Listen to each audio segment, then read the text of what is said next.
પવિત્ર પુરુષોત્તમ માસે માત્ર ઉપવાસ, પૂજા અને પાઠનો મહિનો નથી, પરંતુ સેવા, સંવેદના અને પરોપકાર દ્વારા પ્રભુને પ્રસન્ન કરવાનો દિવ્ય અવસર છે. ખાસ કરીને વ્યતિપાત અને 11 જેવા પવિત્ર દિવસોમાં કરાયેલ ભક્તિ અને સેવા અનેક ગણું ફળ આપે છે એવું શાસ્ત્રોમાં વર્ણવાયું છે. પુરુષોત્તમ માસના પ્રારંભથી જ નિમિષાબેન જોશી દ્વારા અવિરત સેવાયજ્ઞ ચાલી રહ્યો છે.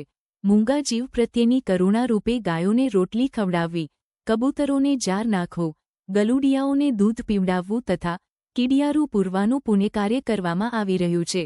સાથે સાથે જરૂરિયાતમંદ પરિવારોને રાશન કીટ વિતરણ અને બાળકોને બટુક ભોજન કરાવવાની સેવાકીય પ્રવૃત્તિઓ પણ સતત ચાલી રહી છે. આ તમામ કાર્ય માત્ર સેવા નહીં પરંતુ સાચી માનવતા અને ભક્તિનું જીવંત ઉદાહરણ બની રહ્યા છે. ખાસ કરીને વ્યતિપાત અને 11ના પવિત્ર દિવસે વૃદ્ધ વડીલોની સેવા, એમની પાસે બેસીને એમના સુખ દુઃખ સાંભળવા, પુરુષોત્તમ ભગવાનના નામની ધૂન, કથા વાર્તા અને કીર્તન દ્વારા ભક્તિમય વાતાવરણ સર્જવામાં આવ્યું હતું, જેના કારણે વડીલોના ચહેરા પર આનંદ અને અંતરમાં શાંતિનો અનુભવ જોવા મળ્યો હતો.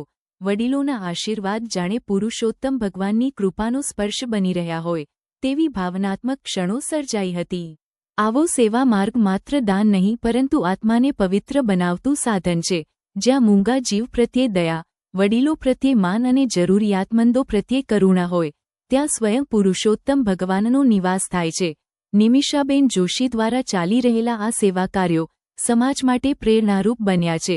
પ્રભુ પુરુષોત્તમ એમને તથા સહયોગી તમામ સેવાભાવી આત્માઓને અખૂટ શક્તિ, આરોગ્ય અને આશીર્વાદ આપે તેવી હાર્દિક પ્રાર્થના વ્યક્ત કરવામાં આવી છે.